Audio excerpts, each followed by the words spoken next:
Value and direction of torque in each loop.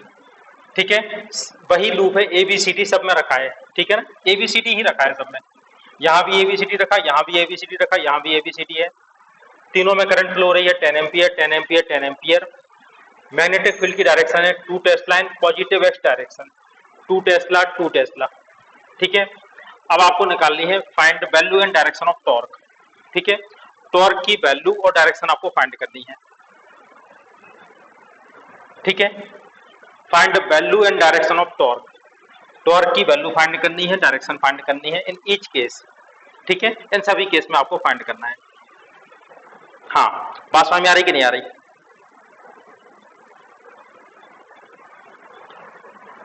Find value and direction of torque in each case, और torque equal to आपको मालूम है tau equal to होता है m cross b। ठीक है, ये फार्मूला आपको मालूम है। तो हम तीनों केस में सबसे पहले फाइंड करते हैं m, इसके बाद हम फाइंड करेंगे टॉर्क। ठीक है, चलो जल्दी से इसको आप देख लो।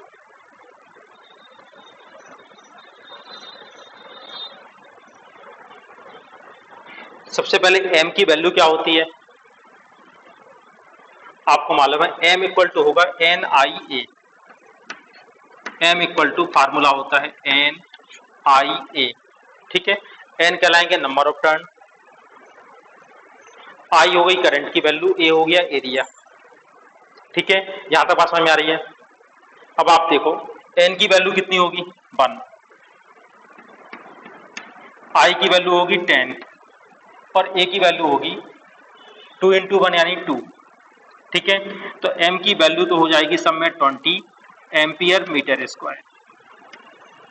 ठीक है, m की वैल्यू तीनों केस में होगी 20 ampere metre square, 20 ampere metre square, 20 ampere metre square, तीनों केस में। अब हमें देखनी है m की डायरेक्शन क्या होगी।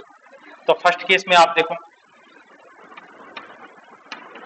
m की वैल्यू क्या होगी 20, डायरेक्शन क्या होगी, तो आपको बताए थे राइट हैंड से हम लोग फाइंड करते हैं। ठीक है, ये आपका राइट हैंड है, फिंगर्स को रखोगे यहाँ पर। ठीक है, तो अंगूठा कहाँ जा रहा है, -z डायरेक्शन, तो आप लिखोगे 20 माइनस k कैप। ठीक है, इस केस में क्या होगा, सेकंड केस में m की वैल्यू तो वही आएगी। ठीक है, 20, डायरेक्शन देखो जल्दी से, करंट यहां से आने के बाद यहां से ऐसे आएगी। ठीक है, करंट आ रही नीचे।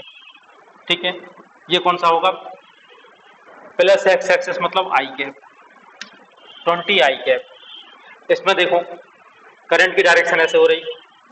ठीक है ना, अंगूठा जाएगा ऊपर यानी बाई एक्सिस, तो m की डायरेक्शन क्या होगी 20 जे कैप। ठीक है, अब आप ये बताओ तीनों समझ में आ रही है, इसमें होगी 20 माइनस के, 20 आई कैप और 20 जे कैप। ठीक है, यहां तक बेटा क्लियर हो तो आप बताओ, फिर आगे चले।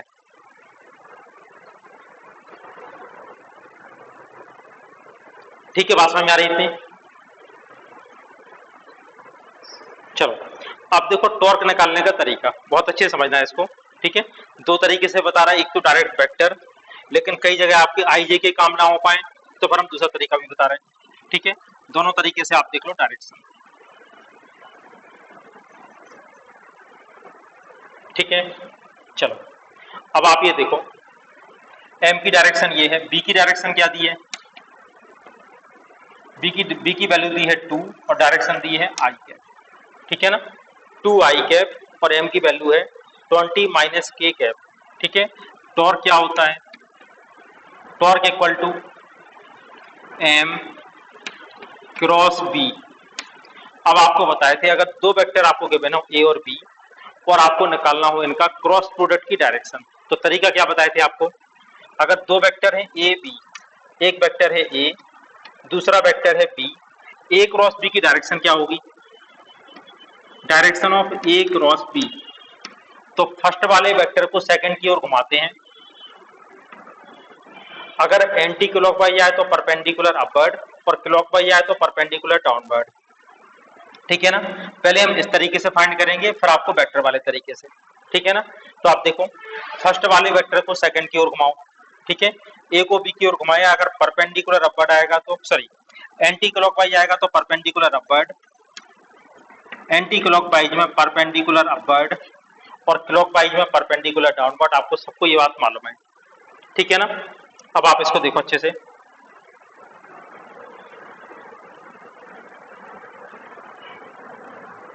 देखो आपको निकालनी है एम क्रॉस बी की डायरेक्शन।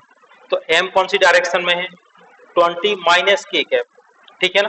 अब देखो प्रॉब्लम ये आ रही है कि अगर हम एक्स एक्सिस इसको बनाएं, वाई एक्सिस इसको बनाएं और जेड एक्सिस इसको लेके चलें, तो जेड एक्सिस तो एक्चुअल में यहां से आप लोगों की तरफ होगा, जेड तो ये होगा, माइनस जेड एक्सिस पीछे होगा या माइनस के कैप पीछे होगा, ठीक है ना।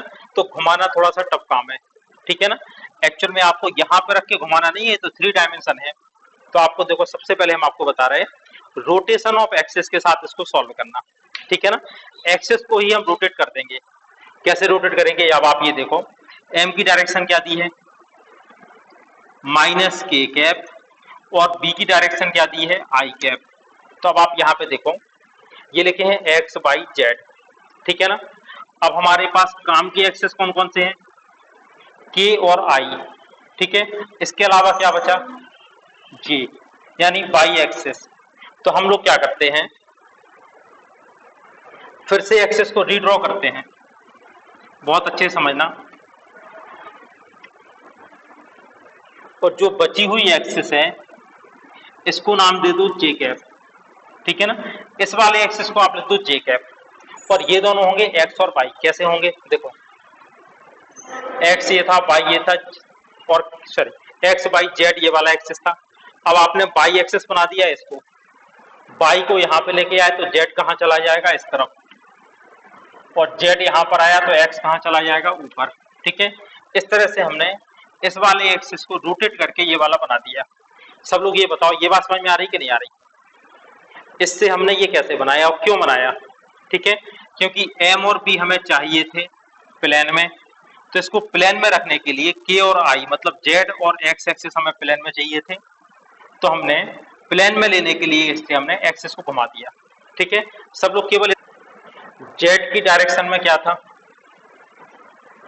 माइनस के की डायरेक्शन में था एम, ठीक है, माइनस के यानी माइनस जेड की डायरेक्शन में। तो एम बना दो यहां पर, ये हो गया एम, ठीक है।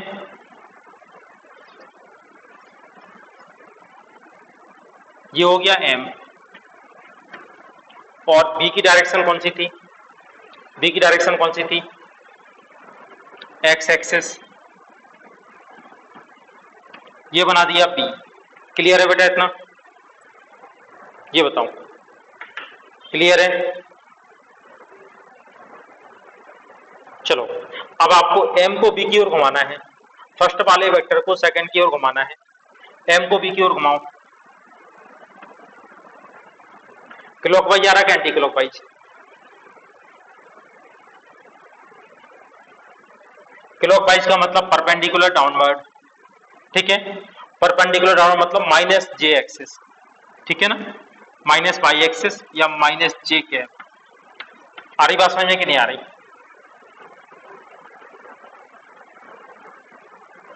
ठीक है। परपेंडिकुलर वाला एक्सिस कौन सा है, इसको देखिए, ये है जे, जे वाला, ठीक है ना, या वाई एक्सिस। तो टॉर्क की डायरेक्शन क्या हो जाएगी, टॉर्क की डायरेक्शन होगी माइनस जे, और वैल्यू क्या होगी, एम क्रॉस बी 2 इंटू 20, ये हो जाएगा 40, 40 माइनस जे कैप। वेक्टर में आपको मालूम है आई जे के इस तरह से हम लोग लिखते हैं, ठीक है। अब आप ये बताओ एम क्रॉस बी की डायरेक्शन आपको निकालनी है। एम की डायरेक्शन क्या है, आगे माइनस लगा दो, के कैप क्रॉस बी की डायरेक्शन कौन सी है, आई कैप। के क्रॉस आई की वैल्यू क्या होती है, के क्रॉस आई कहलाता है जे, ठीक है। माइनस आगे लगाई है, माइनस जे, ठीक है ना। तो इसका आंसर क्या हो गया, माइनस जे। इस तरह से भी आ गया, ठीक है ना। लेकिन क्लियरिटी के लिए पूरा हमने आपको बताया कि आप हर जगह एक ही फंडामेंटल से काम कर सकते हो, ठीक है ना। अगर किसी को रोटेशन ऑफ एक्सिस पसंद हो तो उससे कर लो, ये वाला क्लियर है तो आप इससे कर लो, जिसको जैसा करना हो वैसे कर लो, ठीक है। अब इन दोनों की जल्दी से डायरेक्शन देखो, रोटेशन ऑफ एक्सिस से भी और इस तरह से भी, ठीक है ना। तो आप ये बताओ इस वाले में टॉर्क क्या होगा? टाउ इक्वल टू होता है एम क्रॉस बी। एम की डायरेक्शन भी आई कैप है, बी की डायरेक्शन भी आई कैप है। I cross i zero, j cross j zero, ठीक है ना। दूसरा आप कह सकते हो tau equal to M B sine theta. Theta की वैल्यू जीरो है तो टाउ की वैल्यू क्या हो जाएगी इस वाले में? जीरो। तो सेकंड वाले में कोई जरूरत ही नहीं है डायरेक्शन की, ठीक है ना। Tau equal to zero vector कहना पड़ेगा आपको, ठीक है। एम की डायरेक्शन क्या है? Y axis.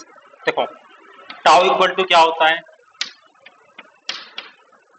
M cross B. दोनों तरीके से देख लो आप लोग इसको।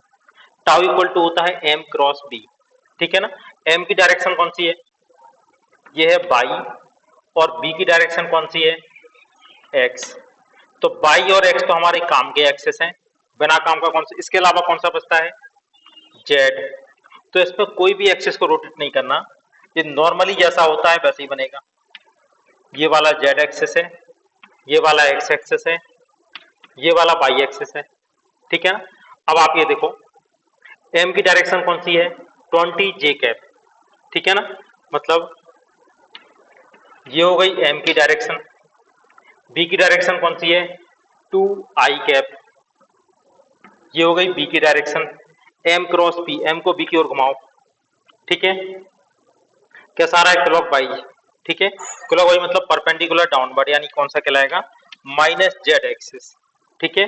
तो टाउ की वैल्यू क्या होगी? 40 माइनस के कैप, ठीक है। यहां तक बात क्लियर समझ में आ रही?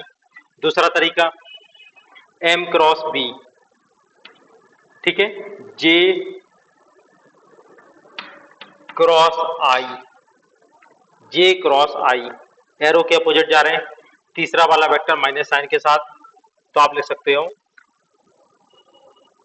टाउ इक्वल टू माइनस 40 के कैप, ठीक है। किसी भी तरीके से आप कर लो ये बात, ठीक है। अब आप इसको लिख लो, find value and direction of torque, ठीक है, in coil ABCD placed in X Y Z axis as on in figure, ठीक है। चलो सबसे पहले हम लोग ये देखते हैं कि कॉइल रखी कैसे है, ठीक है। अगर कॉइल एक्स वाई प्लेन में रखी होती तो कॉइल इस तरह से रखी होती, ठीक है। अब आपको गिवन है कॉइल एक्स एक्सिस के साथ थीटा एंगल बना के रखी है, जबकि बाई एक्सिस में कुछ नहीं कर रहे। तो देखो बाई एक्सिस तो ऐसे ही रखा है, और एक्स एक्सिस के साथ थीटा एंगल बना के, ये दिखाई दे रहा है आप लोगों को। यहां पर एक्स एक्सिस ने 60 डिग्री का एंगल बना लिया है, ये देखो। ये क्लियर है कि नहीं? ठीक है। इस तरह से देखो, ऐसे नहीं रख के इस तरह से रखी है कॉइल, ठीक है। यहां तक बात क्लियर समझ में आ रही कि नहीं आ रही? ऐसे ये वाली साइड एक्स एक्सिस के साथ थीटा एंगल बना के रखी हुई है, ठीक है। क्लियर है इतना? एक साइड इस तरह से रखी है, ठीक है। चलो अब सबसे पहले हम लोग फाइंड करते हैं इसका एम। एम की वैल्यू होती है एन आई ए। एन की वैल्यू हो गई 1, आई की वैल्यू गिवन है 10, और एरिया कैसे फाइंड करते हैं? लेंथ इनटू ब्रेथ, ठीक है। तो आप बीसी को ले लो ब्रेथ, ठीक है। तो आप लिख सकते हो BC into breadth into length CD डी। ध्यान रखना बीसी इंटू सी डी लेना, डीसी मत ले लेना वरना गलत हो जाएगा। हाँ यहां तक बात क्लियर है कि नहीं? करंट की डायरेक्शन के हिसाब से आपको ये लेना है, ठीक है। अब आप ये देखो 10 इंटू 1 हो गया 10 इंटू बीसी की वैल्यू कितनी है? बीसी की वैल्यू कितनी है? बीसी की वैल्यू गिवन है 2 मीटर। डायरेक्शन कौन सी है? माइनस जे। तो आप लिखोगे माइनस 2 जे इंटू माइनस 2 जे क्रॉस, ठीक है। सी डी की वैल्यू क्या होगी? तो आप ये देखो सी डी इस तरह से है, ठीक है ना। सी डी कैसे है? एक्स एक्सिस के साथ थीटा एंगल बनाता हुआ, 60 डिग्री का एंगल बनाता हुआ, ये है, ठीक है ना। इस तरह से डायरेक्शन कैसे आ रही है? सी से डी, ठीक है। इसके आपको दो कंपोनेंट करने होंगे, ठीक है ना। जेड एक्सिस इस तरह से है, इसके दो कंपोनेंट कैसे होंगे, एक एक्स एक्सेस की नेगेटिव डायरेक्शन में, दूसरा नेगेटिव जेड डायरेक्शन में। एंगल किसके साथ बनाता है, तो इस तरह से है कुछ, -2 जे कैप कैसे होगा ये देख लो। ये देखो एक्चुअल में कॉइल कैसे रखी है, देखो इससे देख लो, या तो आप इस वाली कॉइल को देख सकते हो, डीए के अपोजिट है ना, देखो देखो ये रखी कॉइल, बात समझ आ रही कि नहीं आ रही, इस तरह से, ठीक है। तो ये वाली साइड देख लो, इसके अपोजिट ये वाला है, हमने ये वाली साइड और ये वाली साइड ले रहे हैं हम लोग, तो ये साइड कैसी आ रही, -बाई की ओर नहीं आ रही ये वाली, देखो, ठीक है। अगर आप इस साइड को लेते हो तो प्लस जे लिखोगे, अगर आप डीए लेते हो तो डीए के साथ आपको लेना पड़ेगा ए बी, ठीक है, या फिर आप पहले लिखो सी डी क्रॉस डीए, ऐसा भी लिख सकते हो, ठीक है। कोई भी दो एडजेसेंट साइड आपको लेना हो। सी डी कैसा है, ये हमने बताया था। कॉइल कैसी है, कॉइल कौन से एक्सिस के साथ झुकी हुई है, देखो कॉइल बाई एक्सिस को तो टच कर रही और यहां से एक एंगल बना रही, ये वाला, ठीक है ना, ये वाला एंगल बना रही है, ये वाली है कॉइल।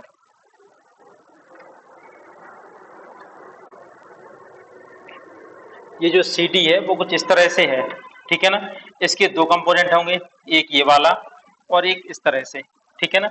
ये वाला कंपोनेंट क्या कहलाएगा, नेगेटिव एक्स डायरेक्शन में होगा, ठीक है। तो आप क्या लिखोगे, आप सी डी को लिखेंगे, C D equal to,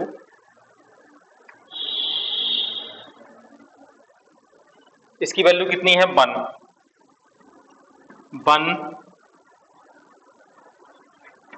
cos 60 degree, ठीक है। डायरेक्शन क्या होगी, -i के प्लस, ठीक है, यहां पर ध्यान रखना ये प्लस आएगा। इसके बाद दूसरी डायरेक्शन होगी इस तरह से अंदर साइड, और ये होगी 1 साइन 60 डिग्री -k कैप, ठीक है। अब बात समझ में आ रही कि नहीं आ रही, इसको थोड़ा सॉल्व कर लूं, तो सी डी की वैल्यू आएगी, cos 60 की वैल्यू 1/2 माइनस 1/2 आई कैप माइनस इसकी वैल्यू √3/2 के कैप, ठीक है। ये होगी सी डी की वैल्यू, इसको आप यहां पे पुट कर सकते हो, ठीक है। तो क्या वैल्यू होगी, -1/2 आई कैप माइनस √3/2 के कैप, ठीक है। यहां तक बात क्लियर हो रही है, चलो, इक्वल टू 10, अब आप इसका मल्टीप्लाई करो, -2 का -1/2 में तो आ जाएगा 2, ठीक है। जे क्रॉस आई, जिसको नहीं मालूम हो यहां से अलग से बना लिया करो, आई जे के, एरो लगा दो, ठीक है। आपको फाइंड करना है जे क्रॉस आई, ठीक है। जे क्रॉस आई आएगा, एरो के अपोजिट डायरेक्शन में जाएंगे तो अगला वाला माइनस साइन के साथ, यह जाएगा -k, ठीक है। इसके बाद फिर से माइनस माइनस प्लस हो गए, 2 से 2 कैंसिल हो गया, √3 जे क्रॉस के, ठीक है। जे क्रॉस के कहलाएगा आई कैप, ठीक है। बात समझ में आ रही, ये हो गई बेटा एम की वैल्यू आ जाएगी, ध्यान रखना यहाँ पर 2 से 2 कैंसिल हो गया, यहाँ पे बना जाएगा, ठीक है ना। यह जाएगा -10 के कैप प्लस 10√3 या √3 × 10 आई कैप, ठीक है। अब आप देखो टॉर्क की वैल्यू क्या होगी, टाउ इक्वल टू होता है एम क्रॉस बी, ठीक है। एम की वैल्यू आपने ये लिख दी 10√3 आई कैप -10 के कैप क्रॉस बी की वैल्यू दी है 2 आई कैप, ठीक है। इसका मल्टीप्लाई करो, तो आई कैप का आई कैप के साथ हो जाएगा 0, ये हो जाएगा -20 के क्रॉस आई। ठीक है, के क्रॉस आई क्या कहलाता है? ठीक है, जिसको डाउट हो इस तरह से ही बना लिया करो, आई जे के, आई से जे से के से आई। ठीक है ना, आपको क्या फाइंड करना है? के क्रॉस आई। के क्रॉस आई की वैल्यू क्या हो जाएगी? जे कैप। ठीक है, ये प्लस में आ जाएगा, तो -20 इसकी वैल्यू होगी और डायरेक्शन होगी माइनस बाई एक्सिस। तो टॉर्क इक्वल टू क्या कहलाएगा? 20 न्यूटन मीटर, डायरेक्शन होगी माइनस बाई एक्सिस। ठीक है, ये इसका आंसर होगा। अब आप इसमें देखो, करंट यहां से ऐसे आ रही, ये ऐसे आएगी, इस तरह से जाएगी और ऐसे जाएगी। ठीक है ना, आपको मालूम है M equal to NIA, N की वैल्यू हो जाएगी 1, करंट की वैल्यू गिवन है 12, और एरिया कैसे फाइंड करोगे? एरिया आप लिख सकते हो DC into CB, DC cross CB, लिख सकते हैं कि नहीं? DC CB। ठीक है, अब हम ये देखते हैं कि कॉइल रखी कैसे है। तो आप ये देखो, एक बात ध्यान रखना, ये वाला है बाई एक्सिस, ये वाला है जेड एक्सिस, एक्स एक्सिस इस तरह से है, ध्यान रखना एक्सिस का, ये वाला दिया है इन्होंने एक्स एक्सिस। ठीक है ना, ये वाला एक्सिस दिया है एक्स एक्सिस। ठीक है, बात समझ में आ रही कि नहीं आ रही? तो अब आप इसमें ये देखो,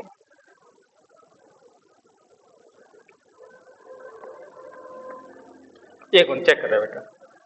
अब आप ये देखो, इस तरह से कॉइल रखी थी, अब ये यहाँ पे आपने एक्चुअल में कॉइल कैसे रखी है? देखो, ये वाली कॉइल जेड एक्सिस के साथ टच करते हुए रखी, ये वाला पोर्शन जेड एक्सिस को टच कर रहा है।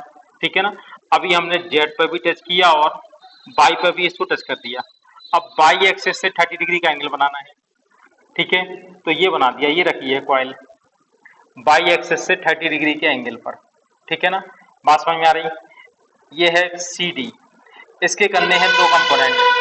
ठीक है ना, इस CD के करने हैं 2 कंपोनेंट। ठीक है, ये है कौन सा एक्सिस? ये वाला है एक्स एक्सिस।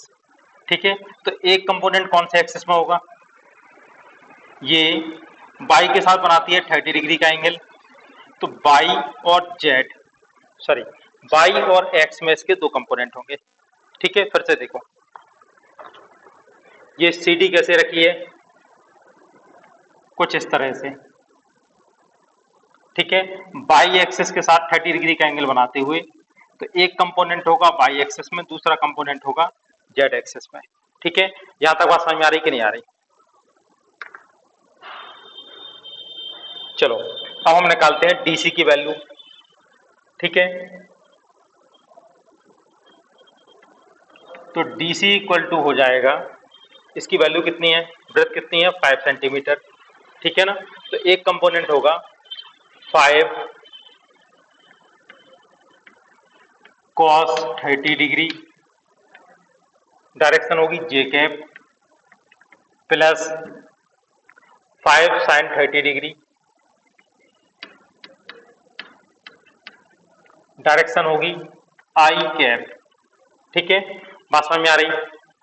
इसके हमने 2 कंपोनेंट कर दिए इस वाली लाइन के, एक बाई एक्सिस में, दूसरा एक्स एक्सिस में। ठीक है, इसको सॉल्व करते हैं, तो DC कितना आ जाएगा? अब ये सेंटीमीटर में है, बाद में हम कन्वर्ट कर लेंगे मीटर में। ठीक है, cos 30 की वैल्यू √3/2, तो 5 √3/2 जे कैप प्लस 5/2 आई कैप। ठीक है, ये CD की वैल्यू हो गई। अब आप इसमें देखो, CB की वैल्यू क्या गिवन है? CB, ठीक है ना, CB की वैल्यू कितनी गिवन है? इसकी वैल्यू हो जाएगी 10 और K कैप। ठीक है, CB की वैल्यू होगी 10 K cap, CB equal to 10 K cap. इस तरह से हम एरिया फाइंड कर सकते हैं। तो M की वैल्यू क्या आ जाएगी? 12, DC की वैल्यू क्या आई है? 5 √3/2 जे कैप प्लस 5/2 आई कैप। ठीक है, ये आ गई BC की वैल्यू। ठीक है, इसके बाद क्रॉस CB की वैल्यू है 10 के कैप। ठीक है, बात समझ में आ रही? इससे आ जाएगी M की वैल्यू, 12 का आप मल्टीप्लाई कर दो और 10 का भी मल्टीप्लाई कर दो। ठीक है, यानी 120 का आप इसमें मल्टीप्लाई कर रहे हैं। चलो अभी 12 का मल्टीप्लाई करते हैं पहले, तो आ जाएगा 30√3 जे कैप प्लस 30 आई कैप। ठीक है, और 10 का भी अंदर मल्टीप्लाई कर दोगे तो ये हो जाएगा 300 और ये भी हो जाएगा 300 और यहाँ पर है के कैप। ठीक है, तो M की वैल्यू क्या होगी?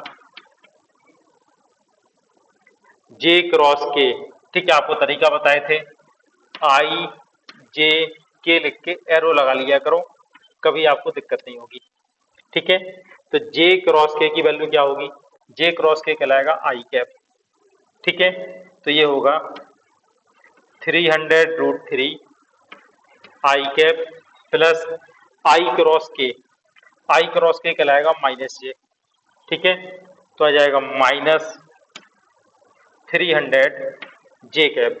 ठीक है, ये M की वैल्यू आ चुकी है। टाउ इक्वल टू क्या होगा? M cross B। Torque equal to होता है M क्रॉस B।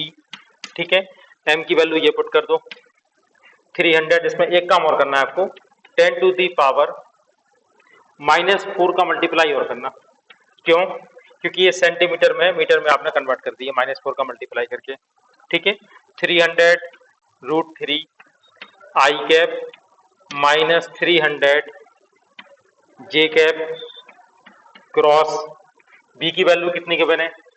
0.3 के कैप, 0.3 के कैप। लास्ट में हम 10 टू दी पावर -4 का मल्टीप्लाई कर देंगे। ठीक है, कितना आ जाएगा? 300.3। ठीक है, यह जाएगा 90√3 आई क्रॉस के। ठीक है, आई क्रॉस के कहलाएगा -J। ठीक है, माइनस ये हो जाएगा 90 जे क्रॉस के कितना आ जाएगा? I cap. ठीक है, multiply by 10 to the power -4। ठीक है, देख लो, ये बेटा इसका आंसर होगा। ठीक है, देखो एक आपको लूप दिखाई दे रहे हैं जो XYZ प्लेन में रखे हैं, एक ही लूप है चारों, सबकी वैल्यू दी है, एरिया दिया है 10/5 सेंटीमीटर स्क्वायर, करंट की वैल्यू सभी में है 12 एम्पियर। ठीक है, सभी में मैग्नेटिक फील्ड है जेड एक्सिस की डायरेक्शन में 0.3 टेस्ला का। ठीक है ना, आपको बताने हैं ये 4 लूप हैं, A B C और D। ठीक है, आपको बताना है कौन कौन से लूप स्टेबल इक्विलिब्रियम में है और कौन कौन से लूप अनस्टेबल इक्विलिब्रियम में है। ठीक है ना, तो आपको ये बताए थे स्टेबल इक्विलिब्रियम का मतलब थीटा की वैल्यू 0 डिग्री। ठीक है ना, तो टाउ इक्वल टू क्या होता है? M क्रॉस B या MB साइन थीटा। थीटा की वैल्यू 0 आएगी तो कहलाएगा स्टेबल इक्विलिब्रियम, और थीटा इक्वल टू 180 डिग्री आएगा तो ये कहलाएगा अनस्टेबल इक्विलिब्रियम। ठीक है, तो आपको ये पता लगाना है कि कौन कौन से लूप स्टेबल इक्विलिब्रियम में होंगे और कौन कौन से लूप अनस्टेबल इक्विलिब्रियम में। ठीक है, तो आपको केवल M और B के बीच का एंगल देखना है। ठीक है, 0 डिग्री होगा तो स्टेबल इक्विलिब्रियम, 180 होगा तो अनस्टेबल इक्विलिब्रियम। हाँ, अब केस बी में देखो। ठीक है ना, आप ये देखो M की डायरेक्शन कैसी आ रही है? M की डायरेक्शन है +Z और B की डायरेक्शन भी +Z है। थीटा की वैल्यू होगी यहाँ पे 0 डिग्री, ये कहलाएगा स्टेबल इक्विलिब्रियम। ठीक है, B होगा स्टेबल इक्विलिब्रियम में। अब देखते हैं C वाले केस को देखते हैं। M की डायरेक्शन क्या होगी? -पाई। M की डायरेक्शन होगी -पाई। ठीक है, और बी की डायरेक्शन होगी प्लस जेड, तो यहाँ पर टॉर्क की कोई ना कोई वैल्यू होगी, ठीक है। डी देखो, इसके बाद इसमें देखो एम की डायरेक्शन होगी माइनस जेड और बी की डायरेक्शन होगी प्लस जेड, ठीक है। थीटा की वैल्यू हो जाएगी 180 डिग्री, ठीक है। तो ये कहलाएगा अनस्टेबल इक्विलिब्रियम, ठीक है। इसका होगा अनस्टेबल इक्विलिब्रियम, ठीक है।